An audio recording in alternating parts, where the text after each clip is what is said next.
방송에서 제공하는 투자 정보는 투자 판단에 대한 조언입니다. 방송에서 제공하는 주식의 가치, 가격 상승 및 가격 하락에 대해서는 방송사에서 보장하지 않습니다.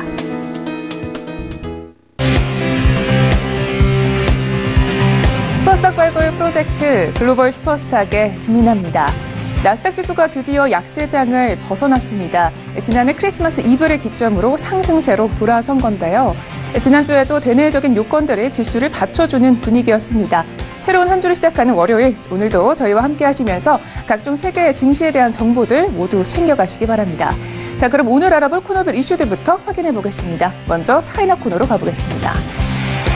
차이나 코너 첫 번째 이슈입니다. 민성투자그룹이요, 몰락의 길을 걷고 있다라는 소식입니다. 민성투자그룹은 민간의 투자 합작회사로 굉장히 유명한 회사인데요. 중국판 JP모건을 꿈꿨던 민성투자는요, 또 우리나라의 아난티라는 기업과 관련이 있기 때문에 자세한 소식 잠시 후에 알려드리도록 하겠습니다. 두 번째 소식은요, 디디추싱이라는 기업과 관련한 소식입니다. 디디추싱은 차량 공유 서비스 업체로 굉장히 유명한데요. 디디추싱이 결국 가문을 택할 수밖에 없었던 이유에 대해서 자세하게 분석해드리도록 하겠습니다. 자, 이번에는 글로벌 코너로 가보도록 하겠습니다. 먼저 첫 번째 소식입니다. 15일을 기준으로 해서 미중 무역 협상 고위급 회담이 마쳤습니다. 정보를 전해드린 것인지 트럼프 대통령은 미중 무역 협상이 굉장히 생산적이었다라고 밝혔다고 하는데요. 하지만 아직까지 구체적인 내용에 대해서는 밝혀진 바가 없습니다. 지금의 분위기에 대해서 자세하게 살펴볼 거고요.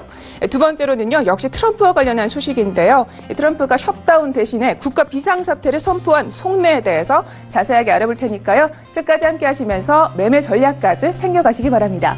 자, 그럼 본격적으로 글로벌 슈퍼스타 출발합니다.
네, 차이나 이슈들에 대해서 조금 더 자세한 소식 분석을 해보도록 하겠습니다. 자, 오늘은요, 김정철 스타님이 나와주셨습니다. 네, 스타님 안녕하세요. 네, 안녕하십니까. 네, 반갑습니다. 톡스타 김보스타입니다. 네, 반갑습니다.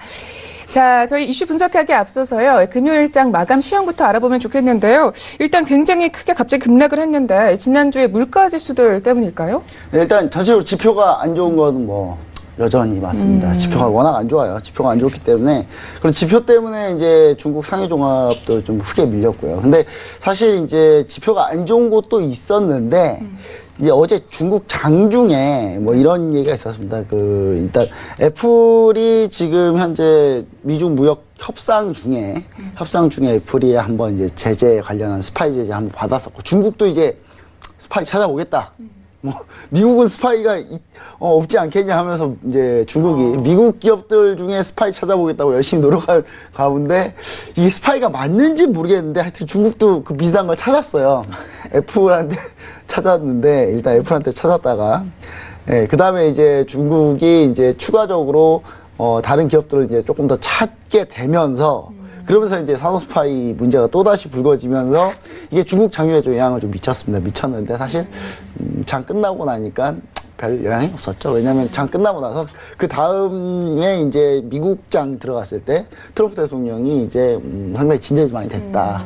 이런 코멘트가 나오면서 사실 이 이슈는 이제 어느 정도 좀 일단락돼서 좀 쑥 들어간 이슈가 되지 않았을까. 뭐 이런 얘기를 좀 드리는데 일단 결론적으로 말씀드리자면 중국 증시 같은 경우는 그 부분 때문에 조금 밀렸던 부분, 좀 심적인 부분 좀 있고요. 근데 오늘 이제 심적인 부분 얼마나 좀 회복을 할지 그 부분을 좀 우리가 좀 신경을 쓰면 될 것 같습니다. 그러니까 우리가 그냥 봤을 때는 증시가 이제 밀려서 이제 중국 증시가 오늘 좀 문제가 있지 않을까라고 보여지는데 제가 봤을 때는 이제 미국 증시도 좀 괜찮고 미중 무역 협상 관련해서 그 다음에 이제 미국의 영향을 이제 우리나라 국내 증시도 오늘 상승 출발하고 있기 때문에 네. 중국 역시 글로벌 이슈적으로 봤을 때는 분명히 좀 어느 정도 괜찮을 가능성이 있다라고 보여지고요. 다만 이제 지표 부진 때문에 어느 정도 이제 추가적인 상승세는 좀 약간 제한되는 모습이 보여지지 않을까. 저는 약간 이렇게 좀 생각하고 있습니다. 그래서 상해종합이나 이제 홍콩 항생지수 역시 마찬가지로 좀 우리가 좀 봐야 될 것은 정고점 저항 라인들 위주로 좀 많이 우리가 좀 봐야 될 것 같고요. 그 다음에 이제 증시로 봤을 때는 지금 어느 정도, 그러니까 개별 종목으로 봤을 때 어느 정도 지금 다 종목들이 많이들 올라왔어요. 많이들 올라왔기 때문에 지금 혹시 이제 제가 항상 얘기 들었던 종목들 중에 혹시 보유하고 계시는 종목이나 뭐 이런 종목들이 있으시다면 제가 봤을 땐 어느 정도 차익 실현 구간에 다 들어서지 않았나 좀 생각을 해봅니다. 지금 이제 간단하게 한번 차트를 한번 보시면 아시겠는데요. 일단 현재 어제 밀렸던 자리가 상해종합 같은 경우는 2680선 자리까지 밀렸었어요. 밀렸기 때문에 2700선을 정말 오랜만에 얼마 만인가요? 지금 10월 이후로 2700을 가본 적이 없다가 네. 예, 지금 지난 13일이죠. 날 이제 2700을 그때 잠깐 넘었는데 그때 이후로 이제 2일 천하에 끝나긴 했습니다만은 이게 다시 반등을 해서 저희가 목표치 하고 있는 2,800까지는 충분히 올 수 있다. 뭐 이렇게 좀 얘기는 좀 드릴 수 있겠지만 개별 종목적으로는 이제 어느 정도 차익 실현의 구간, 그러니까 머리 꼭지에서 매도하시려고 하면 안 돼요. 이렇게 어깨 구간에서 지금 현재 어깨 구간에 현재 와 있기 때문에 그런 부분도 우리가 좀 잘 생각해 보시면 좋을 것 같습니다. 네, 알겠습니다. 종목별로도 현재 어느 구간에 와 있는지 자세하게 분석이 필요해 보이는 것 같습니다. 자, 이렇게 해서 마감 시황에 대해서 알아봤고요. 본격적으로 이슈를 분석을 해보도록 하겠습니다. 중국의 민간 최대 투자 회사인 민성투자가요, 5년 만에 38조 원의 부채 폭탄으로 위험하다, 이런 이야기가 계속적으로 나오고 있습니다. 민성투자라고 하면은 이 세계의 3대 투자 규제죠. 짐 로저스가 사회이사로 있는 아난티를 투자하는 회사로 알려져 있는데요. 어떤 소식인가요? 네, 일단 우리가 민성 투자라고 하면 잘 몰라요. 근데 CMIG라고 하면 다 압니다. 왜냐면 우리가 아난티 아시죠? 우리나라에 이제 현재 이제 관광개발 사업 전문을 하고 있는 아난티가 이제 사회이사로 이제 짐 로저스 세계 3대 투자의 기재, 주로 상품 쪽의 투자의 기재입니다. 이분이 전문 분야가 또 있어요. 예, 그냥 다 잘하시는 건 아니고 조지 소로스, 그다음에 워런 핏과 함께 3대 투자의 짐 로저스가 이제 우리나라 아난티의 사회이사로 들어오게 된 게, 이 아난티의 2대 주주가 바로 이 CMIG예요. CMIG가 2대 주주인데, 일단 2대 주주, CMIG가 2대 주주 아닌데, 뭐 이렇게 보시는 분들 계시면, 그 이제 사모펀드일까요? 이 CMIG가 지분을 갖고 있거든요. 그러니까 현재 아난티의 2대 주주로 올라있는 사모펀드에 이제 CMIG가 거기에 대주주 지분을 가지고 있기 때문에 뭐 CMIG가 가지고 있는 거와 다름없는 거죠. 그래서 이제 지난 12일 날 CMIG가 이제 디포트 된다라는 이런 뉴스가 쫙 돌았습니다.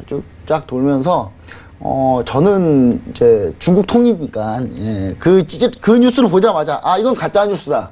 저희 톡스타 톡방에도 분명히 얘기 드렸어요. 이거 가짜 뉴스입니다. 신경 쓰지 마세요. 라고 얘기 드렸는데, 이거 10일날 디포트에서 근데 될 뻔했습니다. 될 뻔했다가, 되진 않았고요. 일단, 엄청나게 채권, 상환을 해야 돼서 그날 이제 좀 그래도 잘 막았고, 일단 민성투자, 그러니까 즉 CMIG 같은 경우는 이제 중국판 JP모건을 목표로 좀 세워가지고, 중국에서 최대 민영 투자회사로 이제 만들었어요. 그러니까 중국은 민영 투자회사도 이제 만들어져요, 거의. 그러니까 이게 이제 말이 민영 투자지, 이렇게 이제 정부에서 우리도 민영 투자 멋있는 거 하나 했었으면 좋겠는데 만들어 볼까? 야, 누가 만들지? 너가 만들어. 이렇게 하는 거기 때문에 뭐 완전 민영이다, 뭐 이렇게 보기 조금 쉽지 않은데요. 일단은 중국 1호의 민영은행, 민생은행, 이제 중국 대부분 이제 국립은행, 그러니까 중국 정부 기관 은행이거든요. 전부 다 네, 농업은행, 공사은행, 전부 다 그런 은행인데, 이제 처음으로 이제 민생은행이라는 이제 민영은행이 나왔는데, 그 민영은행에 이제 처음에 설립했던, 농원바오가 이제 59개의 저명한 민영기업들을 다 모아가지고 돈을 모았어요. 그래서 이제 만든 게 바로 이 민성투자, 그러니까 CMIG이고요.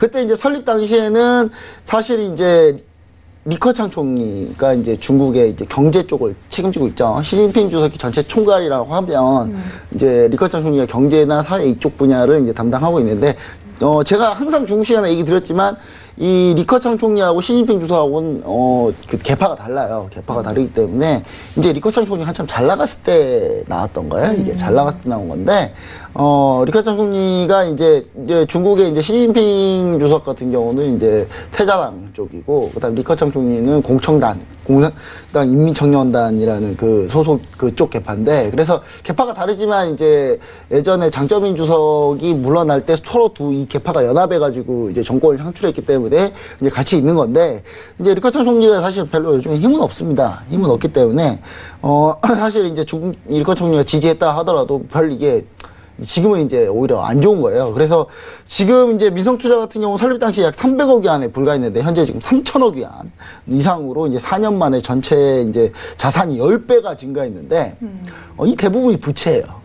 자산에는 자본과 부채가 합쳐진 게 자산이죠. 그래서 그러니까 이렇게 보시면 됩니다. 누구한테 갑자기 넌 이 자산이 얼마냐 그러면 부채랑 합치면 돼요. 부채랑 합쳐서 얘기하는 거니까. 그러니까 부채까지 합쳐서 자산이라는 건데, 이 부채가 대부분 많이 늘어난 거고요. 특히 이제 그림자금융, 중국의 그림자금융의 대표적인 예를 한번 들어볼게요. 도대체 그림자금융 이해를 안 되시는 분들이 워낙 많으니까 제가 중국의 그림자금융 얘기 드리자면 간단합니다. 중국은 땅이 원래 공산주의 국가이기 때문에 땅은 절대로 이렇게 사고 팔고 할 수가 없어요. 다 국가 거라서. 네. 그래서 그걸 이제 지방 정부가 관리하는데, 지방 정부가 그 땅을 이제 기본적으로 다 갖고 있죠. 그 지방 정부가 그 땅을 팔아요. 돈을 만들어요. 누군가한테 팔아야 되는데. 네, 누구한테 파는? 그냥 없어요, 파는 주체가. 그러니까 팔긴 파는데 팔아서 이제 뭐 기업들이나 이런 데 이제 돈을 받아오죠. 근데 또 그 땅을 또 개인이 또 사요. 참 희한한 나라입니다. 근데 일단 뭐 중국은 그렇게 돼 있어요. 그러니까 땅이 이중으로 돼 있어요. 이게 개인은 이게 샀다기보다는 이제 장기 임대 형식 이런 형태로 돼 있는데, 참 중국은 이제 이런 부분, 그러니까 하나의 땅 가지고 금융이 두 번 일어나는, 그러니까 이게 대표적인 그림자 금융의 이제 그 폐해거든요. 근데 이런 부분들 때문에 조달한 자금, 이 자금을 공격적으로 인수합병, 아난티 주주 2대 주주니까 그 정도 우리나라 아난티에도 지분을 가지고 있으니 삼성전자도 지분 가지고 있겠죠, 당연히 여기서. 근데 중요한 거는 이제 그러면서 이제 금융, 부동산, 의료헬스, 항공에너지 이쪽 사업으로 좀 많이 확장을 했는데, 최근 4년 동안 부채가 이제 2배 이상 증가를 했는데, 전체 현금 보유량, 자본이에요. 자본에서도 이제 현금 부분은 1%밖에 안 돼요. 부채액의 1%. 거의 대부분 부채로 이루어진 회사죠. 그래서 사실 이제 중국 정부가 채권이 디폴터 되더라도 중국 정부가 책임져 주겠지 뭐 이런 생각으로 이제 버티고 있었는데, 그래서 중국 정부도 최근에는 이런 버티는 기업 우리는 책임 안 져. 그래서 다 파산시켜 버렸는데, 이제 이제 민성투자는 이 CMIG는 너무 커요, 규모가. 너무 커서 이건 살리지 못하면 중국도 엄청난 문제가 되기 때문에, 이게 이렇게 보시면 됩니다. 미국의 리먼 브라더스가 파산했지 않습니까? 그러면서 전 세계적으로 글로벌 금융위기가 원래 오긴 했지만 더 가속화되지 않았습니까? 리먼 브라더스 이제 파산에, 이건 물론 금액은 달라요. 금액은 리먼 브라더스는 약 몇백조 원 정도가 한 번에 날라간 거고, 이 민성투자는 지금 한 60조 정도 된다고 하네요. 그러니까 60조 정도 된 걸로 저는 이제 파악하고 있는데, 60조가 아니라 38조 규모라고 합니다. 38조 정도 규모이기 때문에 뭐 규모는 다르지만 중국에서도 이 규모는 어마어마한 규모이기 때문에요. 그래서 이 부분 때문에 이제 최근에 이제 중국 정부가 민간 기업에, 제가 이 글로벌 슈퍼스탁 시간에 중국 정부가 최근에 민간 기업에 투자를 막 은행들한테, 중국 국영 은행들한테 민간 기업에 많이 대출해줘라 막 하면서 막 이렇게 막 푸시를 했다고 하지 않습니까? 이게 사실은 CMIG 살려주려고. CMIG가 일단 대출을 받아야 되니까. 네, 사실 어느 정도 좀 CMIG가 대출을 빨리빨리 받아야 되니까 민간기업에 투자해줬는데 이제 국영은행은 이제 그렇게 생각하죠. CMIG에 투자 빨리 돈 빌려달라는 얘기구나. 이렇게 되는 거죠. 그래서 그런 부분에 이슈도 있다라는 거. 그러니까 물론 100% 그러진 않겠지만 전 중국 정부의 그 선량한 의도를 믿는데 약간의 이 정도는 좀 있는 거예요. 그래서 그 부분을 좀 생각해 보시면 이 CMIG 문제가 좀 커질 수는 있다라는 부분 우리가 좀 반드시 좀 염두하셔야 된다. 이렇게 좀 보시면 좋을 것 같습니다. 특히 중국이 미국같이 이런 큰 글로벌 투자 회사를 만들려고 했다가 결국은 또 실패했다. 이렇게 보시면 좋을 것 같습니다. 네, 알겠습니다. 말씀을 좀 들어보니까요. 중국엔 굉장히 숨겨져 있는 이면들이 많은 것 같은데요. 그러면 앞으로 민성 투자는 좀 어떻게 될까요? 네, 이제 앞으로가 문제죠. 이제 뭐 지금까지 어떻게 흘러왔는 게 뭐 그렇게 큰 문제는 아닌데 이제 앞으로 어떻게 할 거냐가 문제인데 지금 현재 이제 14일날 성명을 발표했는데 전략적 구조조정 방향에 부합하지 않는 사업은 다 철수하고 적극적으로 이제 전략적 투자자를 유치해서 여러 가지 방식으로 유동성 위기를 해결하겠다라고 얘기를 했는데 이게 이제 상하이 증권보에서 이런 보도가 있었어요. 그런데 이제 당장 이제 상하이에 그 와이탄 남쪽 핵심 지역에 이제 둥자두라는 곳이 있습니다. 둥자두. 우리나라로 따지면은 그냥 서울로 따지면 강남이에요. 강남의 핵심 우리나라 따지면 서울, 강남, 대치동, 테헤란로 이쪽 이런 땅이라고 보시면 돼요. 이런 땅에 이제 대지가 있는데 요걸 파는 수밖에 없다라는 생각을 해서 이제 요걸 이제 매각을 했고요. 매각을 했는데 이제 이게 로컬 대형 국유 부동산 기업인 이제 리디 그룹의 매각을 결정을 했습니다. 현재 이건 이제 결정이 됐고요. 그 다음에 이제 자본 고도화 전략을 좀 해야 되겠다라는 생각에 의해서 이제 어느 정도 좀 적극적인 투자자를 좀 모집하고 있는데 여기에 이제 중국 중신증권하고 정다그룹에서 이제 실사에 돌입을 했습니다. 과연 우리가 투자될지. 중신그룹 하면 유명한 중국의 금융 증권그룹이지 않습니까? 그러니까 이쪽에서 이제 좀 어느 정도 투자를 생각하고 있고 마지막으로 이제 추가적인 구조조정, 자산 경영화 전략을 현재 진행하고 있는데 근데 중요한 건 올해만 해도 200억 위안의 이제 채권이 만기가 된 상황이에요. 만기가 된 상황인데 그중에서 이제 만기 연장이 될 수 있을지 약간 미지수입니다. 현재 전체 부채가 약 38조 규모. 38조 규모인데 우리나라 이제 대우 사태 때 우리 IMF 때 있지 않습니까? 우리나라 대우그룹의 파산 규모가 몇인지 혹시 아십니까? 전 세계에서? 글쎄요, 몇일까요? 네, 그래도 7위 안에 들더라고요. 7, 8위 안에 들더라고요. 62조짜리였거든요. 대우그룹 파산이. 근데 이게 38조니까 뭐 엄청 크다고 볼 수는 없는데 그래도 현재 중국에 한참 잘 나가야 될 때 발목을 잡고 있다. 그렇게 좀 얘기를 좀 드리고 싶고요. 그다음 현재 자산 대비 부채가 약 74.8%. 그다음에 파이낸셜 레버리지. 제가 톡스타 저녁에 톡스타 시간에 2부에 이제 증권수급 시간에 목요일날 이 좀 재무제표 강의 한참 하고 있는데 이게 실제 사례입니다. 이게 신뢰로 보면 딱 얼마나 좋습니까? 파이낸셜 레버리지가 약 3배입니다. 그래서 이 회사가 영업이익이 잘 나올 때, 그러니까 수익이 잘 나올 때는 급격하게 좋아지지만 이 회사는 수익이 안 나오면 3배씩 회사가 안 좋아진다. 이렇게 보시면 좋을 것 같고요. 그다음 리버선 이제 CMI 총재는 이제 순자산 800억 위안으로 상환율이 충분하다고 이렇게 얘기를 하고 있지만 이게 이제 시장이 얼마나 신뢰를 가느냐. 왜냐면 이제 만기 연장하려면 이제 이자가 문제거든요. 그러니까 이 채권이 당연히 이제 위험한 채권이니까 당연히 이자를 더 줘야 돈을 빌려주지 않겠습니까? 그러니까 그 이자가 계속 쌓이면 악순환이 될 가능성이 있기 때문에 이 부분에 대해서 우리가 좀 염두에 두고 우리 이제 개인 투자자도 어떤 걸 촉각을 곤두세우셔야 되냐면 아난티 이제 더 이상 막 더 추가적으로 간다라고 생각하시면 안 돼요. 왜냐면 이게 만약에 CMIG가 문제가 생기면 지모조스가 계속 사회사로 있을지 저는 그 부분도 좀 생각해 보셔야 된다. 그래서 이제 이 부분에 악재가 있다는 거. 우리 국내 주식 아난티로 봤을 때도 이것도 악재가 될 수 있다는 거. 실제로 이거 뉴스 나왔을 때 10일 날 아난티 급등했다 다 밀렸어요 결국. 다 밀렸기 때문에 10일 날 음봉으로 쫙 밀렸거든요. 그러니까 이게 분명히 영향을 준다라는 거. 중국 시장 투자하신 분이나 아니면은 국내 주식 아난티 투자하신 분들은 반드시 경협주 투자하신 분들 반드시 염두에 두시면 좋을 것 같습니다. 네, 알겠습니다. 이 아난티의 주주분들은 꼭 이번 이슈를 자세하게 훑어보셔야 될 것 같습니다. 자, 계속해서 두 번째 이슈도 함께 이야기를 나눠보도록 하겠습니다. 중국판 우버로 유명했던 디디 주식이요, 결국 감원을 선택했습니다. 미중 무역 전쟁에 인해서 경기가 계속적으로 둔화되다 보니까 이런 선택을 한 게 아닌가 이렇게 생각이 드는데요. 잘 나가는 디디 주식이 좀 악재가 계속되고 있는 것 같은데 현재 디디 주식 먼저 어떤 기업인지 좀 설명부터 들어볼까요? 네, 사실 이제 제가 글로벌 슈퍼스타 중국 시간에 이제 디디 주식에 대해서 대해서 몇 번 이렇게 간단하게 언급드린 적은 있어요. 근데 오늘은 뭐 이제 특집으로 한번 자세히 한번 해볼게요.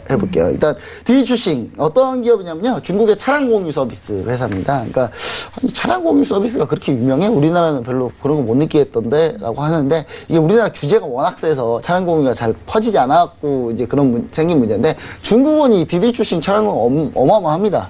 어마어마한데요. 일단 내용 들어보시면 어마어마할 거예요. 일단 굳이 이제 한국에서 이제 비교를 하자면, 한국에서 한번 비교를 해보자면, 한국에 이제 소카라고 이게 막 돌아다니죠. 제가 그 소카를 광고하려고 하는 건 아니고요. 일단 그 팩트를 얘기 드리는 거예요. 근데 소카 요즘 길 가다가 타다라고 혹시 네, 보신 적 있어요? 봤습니다. 예, 타다가 그 소카의 자회사입니다.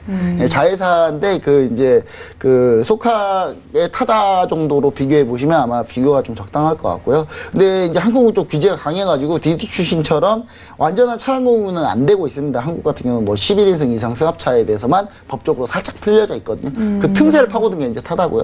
이제 그러면서 이제 중국은 이제 이 규제가 많이 풀려져 있기 때문에 디디추싱이 열심히 이제 영업을 해왔는데, 2015년에 텐센트가 디디다처에 투자를 하면서 이 차량 공유 서비스를 시작을 했어요. 근데 여기 알리바바 역시 또 투자를 했는데, 이게 이제 콰이디다처 해가지고 이제 양쪽이 경쟁하다가 우리 경쟁하지 말자, 합치자 우리. 그래서 둘이 합쳤어요. 합친 게 이제 지금은 이제 디디추싱이고, 2016년에 이제 성장을 하면서 애플이 1조 원 정도 투자하면서 좀 유명해졌습니다. 그때부터. 그래가지고 이제 중국의 우버 차이나 법인을 아예 그냥 디디추싱 인수해버렸어요. 그러니까 중국은 이제 디디추싱으로 거의 천하통일 된 됐는데, 이제 최근에 이제 디디추싱 차량 등록 기사가 승객을 이제 성폭행하고 살해하는 사건이 연속적으로 발생했습니다. 근데 거기에 이제 운전기사가, 반대로 또 운전기사가 또 살해당한 사건도 벌어지고, 그러면서 이제 안정성에 좀 논란이 됐었어요. 그러면서 이제 거기까지는 이제 좋았는데, 이제 차량 공유 서비스의 경쟁사들이 또 어마어마하게 또 증가를 하게 되면서, 이제 이 부분이 이제 사실 성장성이 이제 끝난 거 아니냐라는 생각을 좀 하게 됐습니다. 그리고 최근에 이제 2018년도만 해도, 지금 이거는 이제 제 예상인데요. 이제 현재 데이터 종합해 봤을 때는 기사 보조금만 1조 원 이상, 우리나라 돈은 1조 원 이상 지출을 했어요. 2018년에 1조 원 이상 적자입니다. 디디추싱이. 그러니까 성장은 하고 있고 사람은 많이 쓰고 있는데 아직 수익성이 안 나는 사업인 거죠. 그러면서 이제 누적 적자가 지금 현재 6조 원이 넘는 그런 상황이기 때문에 어느 정도 좀 감원은 좀 예상된 상황이 아닌가, 이렇게 좀 얘기를 좀 드릴 수 있겠습니다. 알겠습니다. 중국엔 굉장히 부채가 많은 기업들이 많은 것 같은데, 네. 일단 이렇게 악재들이 늘어나면서 감원을 통해서 뭐 운전기사의 자격 미달 등과 같은 차량 공유 서비스의 문제점들을 조금씩 보완해 나가려고 하는 것 같습니다. 자, 그러면 지금 감원이 들어간 이 규모는 어느 정도인지가 궁금한데요. 향후 이 디디추싱과 관련한 전망은 좀 어떻게 보시나요? 네, 일단 중요한 것도 역시 전망이겠죠. 예, 현재 이제 익민망에서 이제 청웨이 CEO가, 디디추싱 CEO가 이제 연례 회의에서 대규모 감원을 이제 확인을 한 후에 이제 이게 보도가 됐습니다. 보도가 됐는데, 이게 사실 보도하려고 보도한 건 아니에요. 이게 제가 봤을 때 누군가 살짝 유출한 것 같은데, 전체 15%를 감원하면서 약 2,000명 정도 예상을 하는데요. 그동안 이제 감원서를 계속 부인해왔던 이 디디추싱 같은 경우가 결국 감원을 인정을 했습니다. 근데 이게 2,000명을 운전기사를 줄이는 게 아니에요. 이게 그 사업부 자체를 줄여서 이게 안에 있는 사무직 2,000명을 줄이는 거거든요. 상관이 없는 내용이네요. 그러니까 참고로 얘기 드리자면, 이제 디디추싱의 기사 규모가요, 500만 명이에요. 전체 15% 2,000명 사무직이 잘렸으면 그 500만 명의 기사 중에 몇 명이 실업자가 될지를 한번 생각을 해보시면, 이게 규모가 어마어마하구나를 네. 좀 알 수 있겠죠. 못해도 한 100만 명은 사라지지 않을까라는 생각을 하고 있는 거예요. 그러니까 중국 정부에서도 이렇게 심각하다고 느끼는 게, 최근에 중국에서 가장 일자리가 빠르게 늘었던 분야가 운수, 운송, 그다음 음식 배달. 이게 우리나라를 너무 중국이 따라를 많이 해가지고, 우리나라의 이렇게 배땡땡 그 어플과 함께 뭐 이게 우리나라 음식 배달 어플들이 상당히 유명하지 않습니까? 네. 그 어플에서 중국 역시 그걸 그대로 모방해가지고 만들었는데 그게 대박을 치면서 중국의 이제 그 일자리의 꿈이, 중국의 이제 뭐 초중고 일자리 꿈이 뭐 좋은 일자리도 꿈이긴 하겠지만, 어떤 이제 중국의 몇 명 정도는 그런 일자리가 꿈이라고 해요. 이게 배달기사 하거나 아니면은 디디추싱에서 운전기사를 하겠다라는, 이게 워낙에 일자리가 워낙 많이 창출되기 때문에, 그래서 이제 이게 대부분, 이 일자리 증가가 대부분이었는데, 이게 이제 중국 정부에서도 상당히 이게 압박감이 다가오는 거죠. 몇백만 명이 대량 실업을 낼 가능성이 나오기 때문에, 이게 이제 논란이 커지니까 디지쇼싱 CEO가 이제 안정지수라고 상품관리 쪽에서 2,500명을 추가로 뽑긴 하겠다. 그러니까 이게 2,000명 잠깐 줄였다가 2,500을 뽑겠다라고 하는데 이걸 믿는 사람은 제가 볼 때 거의 없는 것 같습니다. 거의 없는 것 같고요. 일단 어느 정도 지금 투자자들, 지분을 가지고 있는 투자자들한테 뭔가를 보여주려면 감원밖에 지금 답이 없기 때문에 어느 정도 좀 규모를 좀 줄이면서 내실 쪽으로 좀 방향을 선회하는 그런 모습을 좀 보여주고 있습니다. 그래서 디지쇼싱 원래 이제 지금의 인공지능 차량 뭐 이런 거 해가지고 자율주행 같은 거 좀 지금 열심히 좀 해보고 있거든요. 근데 제가 봤을 때는 지금 하고 있는 예, 차량 공이나 좀 제대로 하고 제가 봤을 때는 그 자율주행은 제가 봤을 때는 디지쇼싱 할 만한 그런 규모는 아닌 것 같아서요. 일단 제가 봤을 때 그쪽 부분에 투자 적자가 좀 너무 심하지 않나 저는 약간 그런 생각이 좀 있습니다. 네, 알겠습니다. 자, 이렇게 해서 이슈 분석은 여기까지 마무리를 하도록 하겠습니다. 자, 이어서 기업 분석 시간으로 가볼 텐데요. 저희가 아직 차이나 증시는 출발을 하기 전입니다. 지금 최근에 주신 종목들이 굉장히 잘 가고 있습니다. 항서제약 같은 경우도 뭐 지금 거의 목표가 다다른 것 같은데요. 네. 오늘 장은 어떤 종목을 보면 좋을까요? 이제 제가 대부분의 제가 최근에 가져왔던 종목들은 11월부터 쭉 밀렸다가 지금 반등한 종목도 유지했잖아요. 근데 제가 이제 오늘 가지고 온 종목은, 이 기업은 11월 그런 거 신경 안 쓰고 그냥 무조건 계속 올라갔던 종목이거든요. 근데 제가 왜 못 갖고 나왔냐면, 네. 조정을 안 받으니까. 조정 받아야 뭐, TV에서 그래도 얘기하는 종목인데, 그래서 안정성이 좀 담보된 종목도 위주로 가야 되지 않습니까? 근데 이 종목은 조정을 안 받으니까 가지고 나오고 싶어도 가지고 나오질 못했거든요, 계속. 근데 드디어, 이 조정이다 생각을 가지고 나왔습니다. 자, 제가 오늘 가지고 나온 기업은 선남서키트라는 종목이고요. 네. 만약 선남서키트로 검색이 안 되시면 심난절로라고 검색하시면 됩니다. 심난절로 선남서키트. 근데 이게 워낙에 좀 중국이 이제 그러니까 네 개 함자어로 기업을 얘기했을 때는 심난절로고요. 그 다음에 이게 이제 그 상장사 명으로 잡혀져 있는 거는 선남서키트라고 영문으로 잡혀져 있긴 해요. 근데 이게 헷갈리시니까 코드번호 반드시 아셔야 됩니다. 002916 이거는 심천에 상장되어 있습니다. 거래소 검색하실 때 홍콩상해 심천 이렇게 좀 나눠가지고 검색을 해보시면은 되는데 특히 이거는 심천에서 검색하셔야 나오는 종목이고요. 그 다음에 이 종목 같은 경우는 어떤 종목이냐면 중국의 이 PCB라 그래가지고 이제 인쇄회로기판 우리나라로 따지면 뭐 인터플렉스, BH 뭐 이런 회사 똑같은 회사예요. 네, 똑같은 회사인데 약간의 다른 점은 있습니다, 분명히. 근데 글로벌 PCB 업체 순위로는 한 20위권이고요. 사실 20위권 내에 한국 업체가 한 3분의 1 정도니까. 한국은 워낙 이게 강해요. 왜냐면 반도체가 강하다 보니까, 이 반도체 하다 보니 다 들어가거든요, 이게. 그러다 보니까 이제 우리나라가 좀 강한 건데, 이게 이제 그래도 선남서키트 같은 경우는, 디자인, 제조, 패키징, 그 다음에 디자인이 있고요. 제조가 있고, 패키징이 있고, 마이크로 패키징이 있고, 테스트까지 있는데, 이걸 전부 다 수직 계열하는 회사입니다. 그러니까 전부 다 할 수 있는 회사예요. 전부 다 할 수 있는 회사고, 그 다음에 서브스트레이트랑 패키징 솔루션 같은 경우에 특히 강점을 또 가지고 있고요. 그래서 중국에서 PCB 업체가 성장하려면은 우리나라처럼 반도체 업종에서는 성장하기 힘들어요. 왜냐하면 중국은 반도체가 뛰어나지 않으니까요. 근데 다만 중국이 뛰어난 것은 뭐가 있습니까?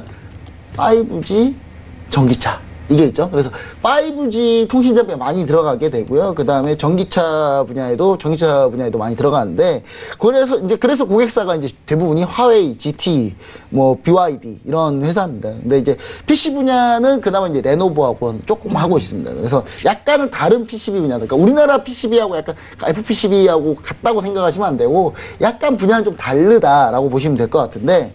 그리고 이제 경쟁사로는 건도그룹이 있어요. 건도그룹이 있는데 상대적으로 이 회사보다는 좀 우위에 있습니다. 위에 있는데 2018년 매출액이 약 71억 위안을 예상하고 있고 2019년은 한 90억 위안까지 상승을 할 거라고 보여지고 있습니다. 그래서 차트를 한번 보시면은 네. 현재 이제 선화서키트 같은 경우는 현재 이 차트가 다르죠. 예, 지금 물렸다가 다른 종목들은 한 절반 정도 올라왔을 텐데 이미 이 종목은 신고가예요. 거의 신고가입니다. 거의 신고가인데, 그래도 우리가 이제 타이밍이 좀 와간다라고 좀 얘기를 드려서, 일단 매수가는 지금은 쉽지 않습니다. 지금은 쉽지 않아요. 왜냐면 지금 이게 중국도 100위안이 이게 라운드 픽이에요. 라운드 픽이라서 이 100위안을 넘느냐 안 넘느냐에 대해서 되게 많이 갈리거든요. 그래서 100위안을 앞두고 있는 상황에서 지금 들어가기 힘들어요. 그래서 좀 밀리면, 더 밀리면. 제가 봤을 때는 95위안과 94위안에 분할 매수 딱딱 잡아놓으시면 제가 봤을 때는 거기서 한번 이게 가능하다. 지금 라인 그어놓은 상태거든요. 라인 그어져 있는 이쪽 라인을 매수가 라인으로 좀 잡아주시고 밀리면 잡는다는 생각으로 잡아주시고 손절가는 83.700위안 요 밑에 이게 왜 83.700이 손절가 잡냐면요. 이날 이제 갭으로 떴잖아요. 그래서 갭이 있기 때문에 여기 깨지면 갭까지 그냥 밀리기 때문에요. 일단 이 라인을 중요한 손절 라인 잡아주시고 그 다음 1차 목표가가 104.000 이게 정고점 부분이거든요. 정고점보다 살짝 아래인데 일단 정고점 부분에 1차 목표가 잡고 2차 목표가는 사실 이제 좀 더 높게 잡아야 되는데 제가 봤을 때는 이제 중국 증시가 지금 최근에 반등을 했는데 상해종합 2,800까지 보고 있지 않습니까? 그러니까 얼마 안 남았기 때문에 너무 길게 보기 좀 그래요. 너무 길게 보기 좀 그래서 뭐 2차 목표가는 115위안 정도로 잡으면 가장 좋은 트레이딩 전략이 되지 않을까 이렇게 좀 생각을 해볼 수 있겠습니다. 네, 알겠습니다. 지금 당장은 약간 무리인 것 같고요. 조금 더 밀렸을 때 분할 매수로 들어가라라고 말씀해 주셨는데요. 오늘의 종목은 선난 서키트였습니다. 우리 김보은 스타님의 선난 서키트처럼 이렇게 반도체주들을 조금 잘 안 보시는 줄 알았는데요. 그래도 선난 서키트. 네. 저 원래 잘 봅니다. 잘 보는데 그동안 반도체가 좀 안 좋았잖아요. 이제 좀 워낙 저가 잡았으니까. 알겠습니다. 요즘엔 반도체 많이 좋아하고 있습니다. 네, 알겠습니다. 자, 이렇게 해서 차이내쉬는 여기까지 이야기를 들어보도록 하겠습니다. 네, 오늘 스타님 말씀 고맙습니다. 네, 감사합니다. 참고로 본 방송에서 제공하고 있는 정보는 투자 판단에 대한 조언일 뿐 주식의 가치나 수익률을 보장하고 있지 않습니다. 저희 서영재TV는 자본시장법을 준수하여 일대일 투자 상담, 유사수신행위, 무인가 영업행위, 불법 대여계 정보 및 가입 권유 등 모든 불법 사항들 엄중하게 금지하고 있습니다.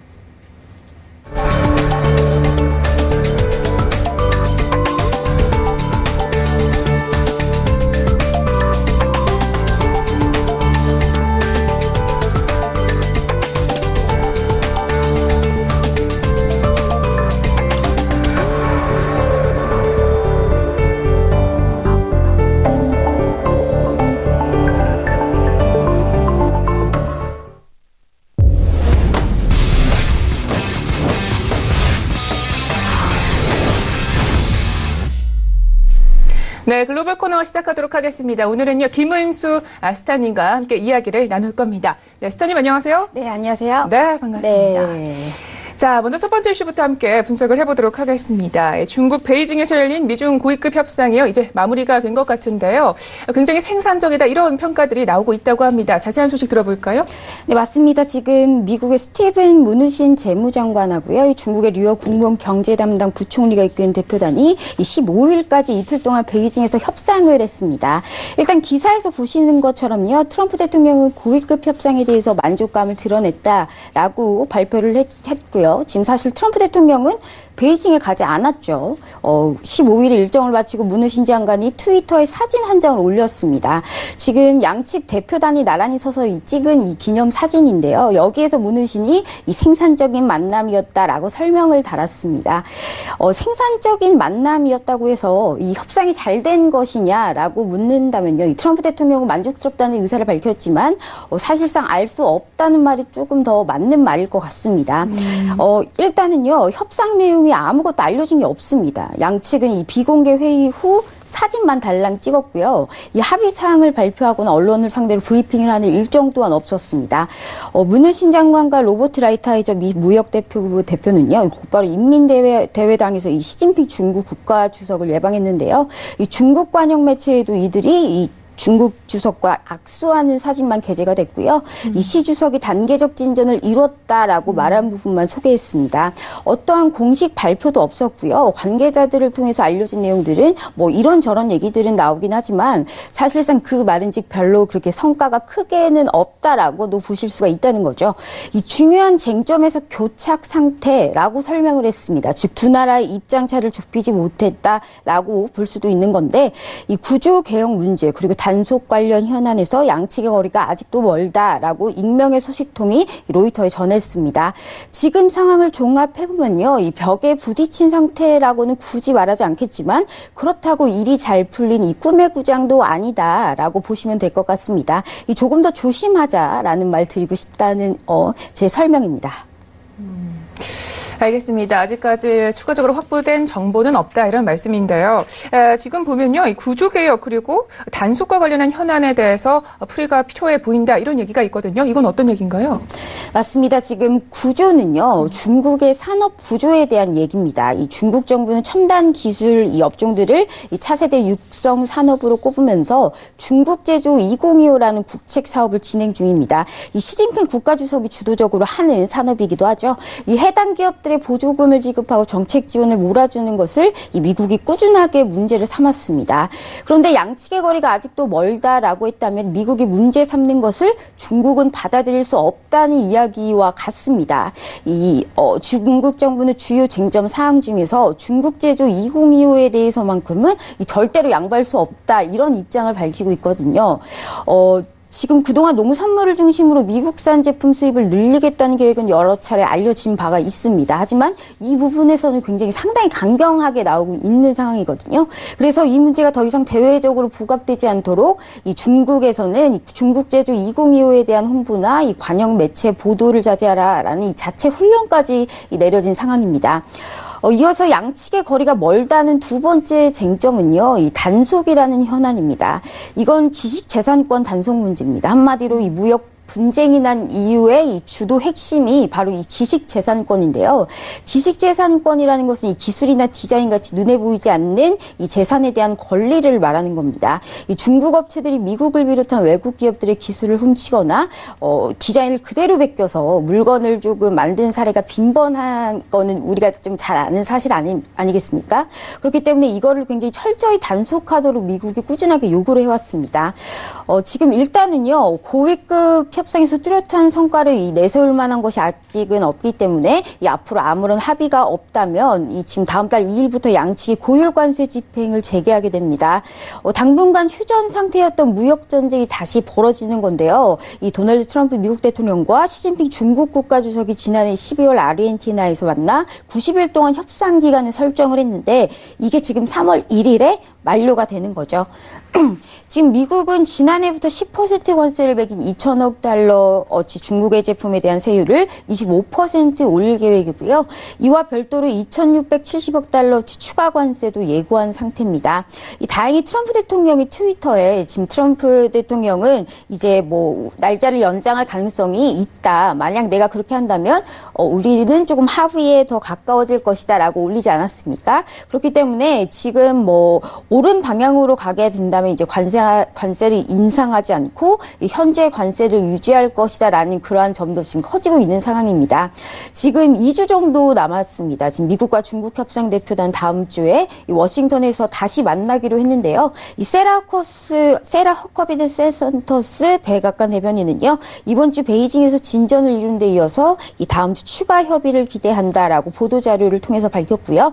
시진핑 중국 국가주석도 관영 매체를 통해서 다음 주 양측의 회동 일정을 확인했습니다. 이처럼 아직은 뚜렷한 결과가 나오기 전까지는 다시 한번 지금 만날 때까지는 어느 정도 주목해서 볼 필요가 있겠습니다. 네, 알겠습니다. 결국 이번 주에도 관련한 내용들을 자세하게 훑어봐야겠습니다. 첫 번째 이슈는 여기까지 분석을 해보고요. 다음 이슈도 함께 이야기를 나눠보겠습니다. 트럼프 대통령이 마침내 국가 비상사태를 선포했다고 합니다. 특별한 이유가 있어 보이는데요. 어떤 내용인가요? 네, 지금 트럼프 대통령이 15일이었죠. 15일에 굉장히 많은 일이 전 세계적으로 일어났네요. 15일 오전 백악관 로지가든에서요. 남북 국경에 발생하는 위기를 해결하기 위해 국가 비상사태를 선포한다라고 발표했습니다. 트럼프 대통령은 그러면서 마약과 범죄자들 그리고 불법 이민자들 때문에 남북 국경에 장벽을 세우는 것이 굉장히 훌륭한 일이 될 것이다라고 설명을 했는데, 그런데 트럼프 대통령이 국가 비상사태를 선포한 이 특별한 이유가 있어 보이지 않습니까? 지금 연방의회가 국경장벽 건설 예산을 자신의 요구대로 만들어주지 않았기 때문입니다. 트럼프 대통령은 관련 예산으로 57억 달러를 요구했습니다. 하지만 연방의회는 이 가운데 13억 7천만 달러만 승인을 한 상태고요. 그래서 국가 비상사태를 선포하면요, 연방의회 승인 없이 국경장벽 예산을 얻을 수 있습니다.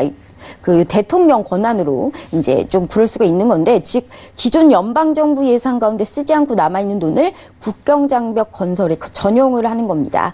약 80억 달러를 이 국경장벽을 새로 세우거나 기존 장벽을 보수하는 데 쓸 것이라고 이 트럼프 대통령은 말을 했는데, 그런데 80억 달러라는 이 엄청난 큰 돈을 어디서 끌어오느냐, 이걸 보시면요.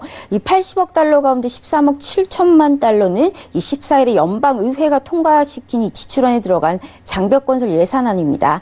그럼 나머지 전용될 예산은요, 믹 멀메이니 백악관 예산관리국장이 이 15일 기자들에게 설명한 바에 따르면요, 이 재무부가 보유한 몰수 자산에서 6천만 달러, 그리고 국방부 대마약 예산 25억 달러, 그리고 군건설 예산에서 36억 달러 등을 이 국경장벽에 쏟아붓겠다라고 이제 트럼프 대통령을 얘기한 겁니다.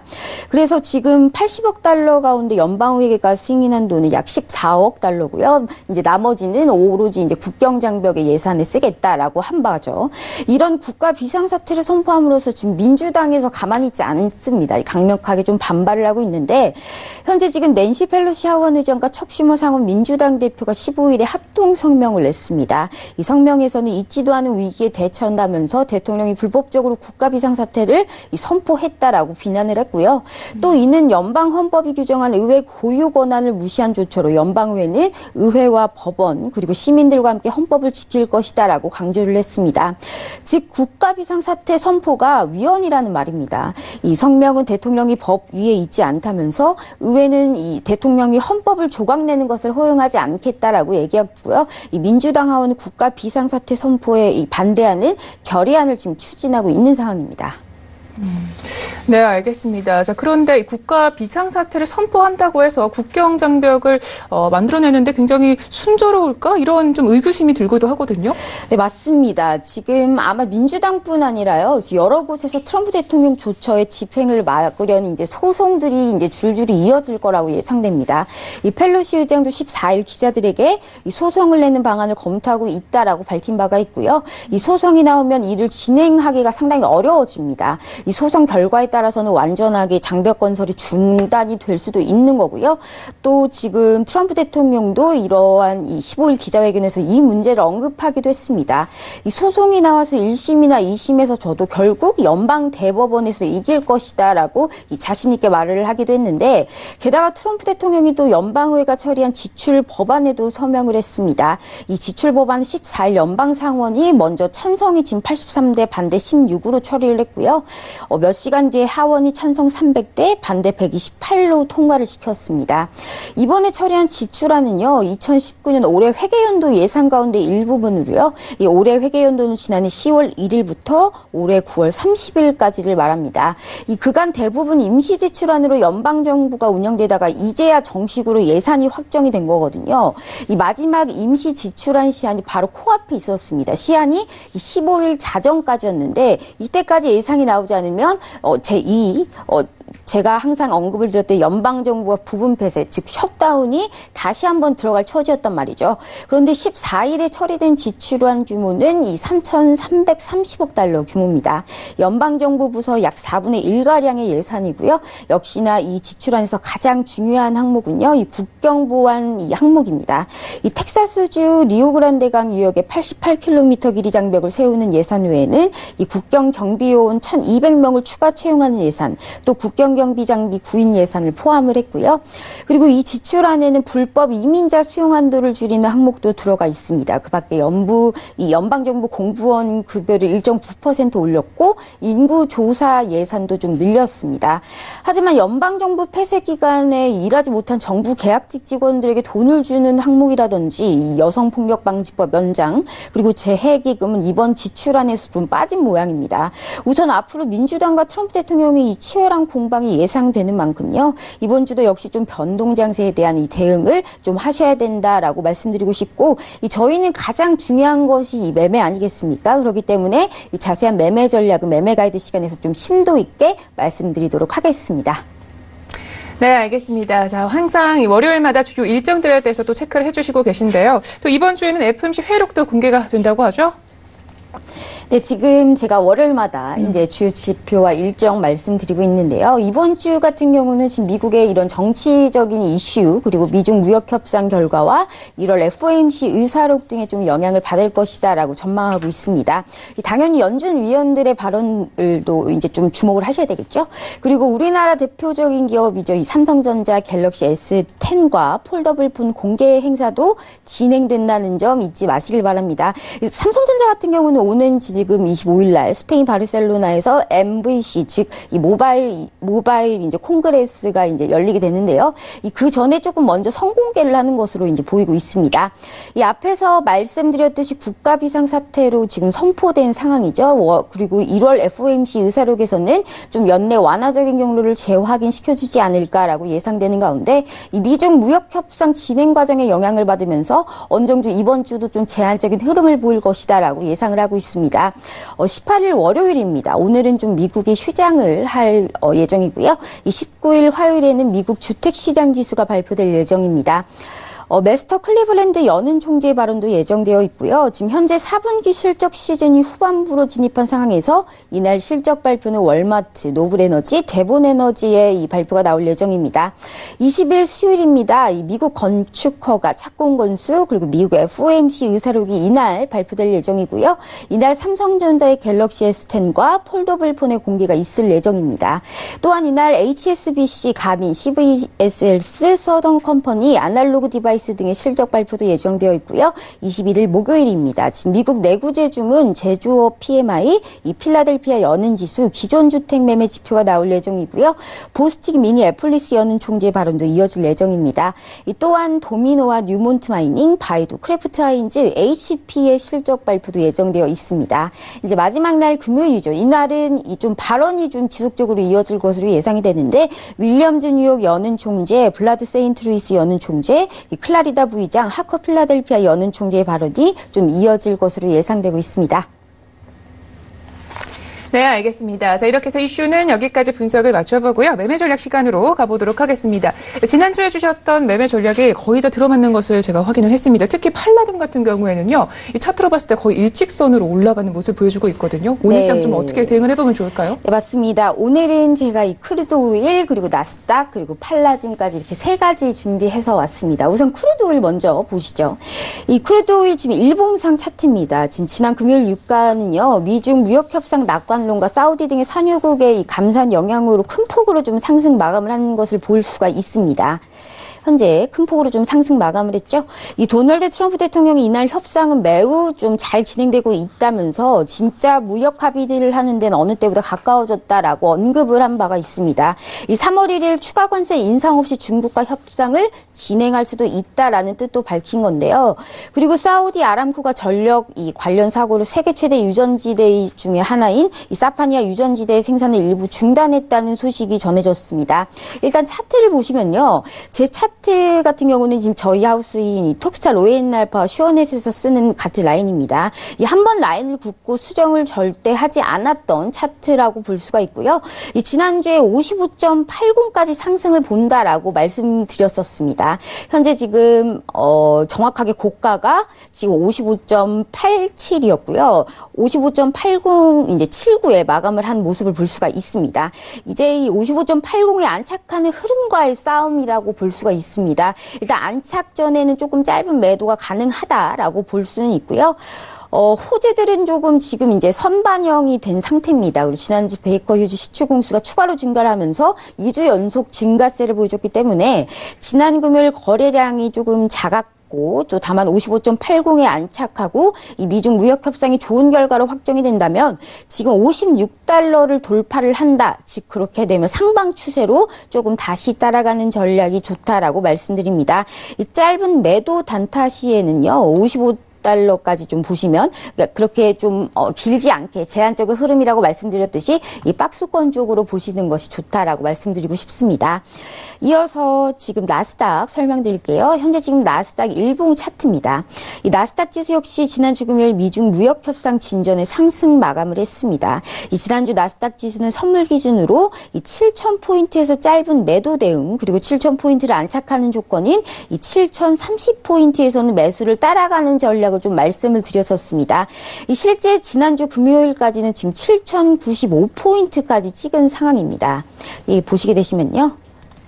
현재 7,095포인트까지 좀 찍었고, 지금 지난 목요일에는 6,970포인트까지 짧은 매도 단타 자리까지 모두 준 상태이기 때문에 지금 훌륭한 매매를 이 방송을 봤다면 좀 진행을 하셨을 거다라고 이제 예상이 되고 있습니다. 지금은 7,000포인트 안착한 흐름에서요. 지금 최대 7,175포인트까지 이제 상승이 가능하다 이렇게 보고 있기 때문에 밀릴 때마다 좀 매수 대응을 하시라라고 권해드립니다. 그리고 이 7,000포인트가 깨지면 짧은 매도 대응을 진행하는 식으로 매매를 한다면 상당히 쉽게 수익을 이제 거둘 수 있을 것이다라고 보고 있는 상황입니다. 이제 마지막으로 이제 팔라듐이죠. 팔라듐 이 차트를 일봉으로 보시면요. 그냥 상승입니다, 지금. 이 팔라듐을 이제 1년 내내 이제 매수가 주구장창 제가 지금 얘기를 드리고 있는데, 지난 금요일에 이제 또다시 급등세를 보였습니다. 여기 보시게 되시면요. 지금 어마어마하죠. 지금 급등을 이제 보였는데, 이제 더 이상 방향은 이제 이야기를 드릴 필요는 사실 없는 것 같습니다. 이제 팔라듐 매수를 보유하지 못한 분들을 위해서 이제 밀릴 때 매수 자리가 이제 어디서 보느냐가 굉장히 중요한 것 같은데, 그래서 지금 첫 번째 이 위에 상단 라인이죠. 1381.5에서 매수를 좀 대기하는 것이 좋을 것 같고요. 참고로 이 방송을 좀 보시고 시청자분들 중에 팔라듐 매수 단가가요. 이 980달러 짧은 분도 좀 계십니다. 지금 새로 진입하려고 하시는 분들은 지금 구간의 짧은 구간 트레이딩만 조금 가능한 상황이라는 점 좀 말씀드리고요. 그리고 1150달러 이하 매수가 1150달러 여기 중간 하단에 좀 주요 지지 라인이 보이시죠? 여기 1150달러 이하 매수가 트레이딩만 좀 가능한 상황이다라고 말씀드리고 싶고요.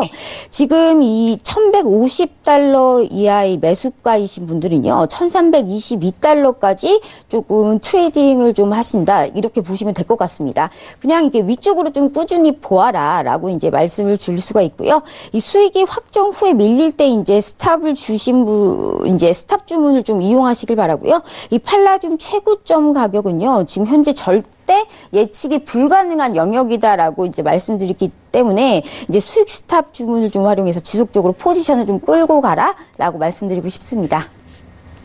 네, 알겠습니다. 이렇게 해서 매매 전략까지 모두 들어봤습니다. 스타님, 오늘도 말씀 고맙습니다. 네, 감사합니다. 참고로 본 방송에서 제공하고 있는 정보는 투자 판단에 대한 조언일 뿐 주식의 가치나 수익률을 보장하고 있지 않습니다. 저희 서영재TV는 자본시장법을 준수하여 1:1 투자 상담, 유사 수시 대기, 무인가 영업행위, 불법 대여계 정보 및 가입 권유 등 모든 불법 사항들 엄중하게 금지하고 있습니다.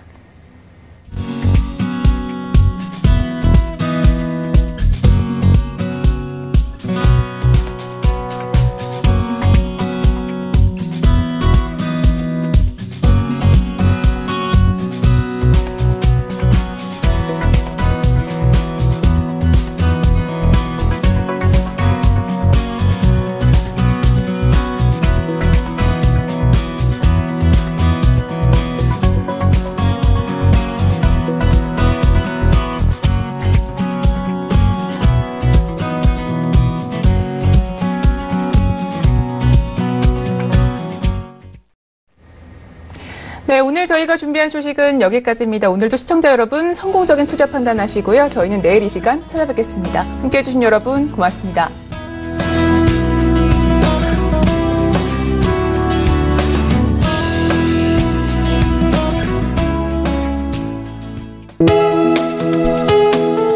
본 방송에서 제공하는 투자 정보는 투자 판단에 대한 조언입니다. 방송에서 제공하는 주식의 가치, 가격 상승 및 가격 하락에 대해서는 방송사에서 보장하지 않습니다.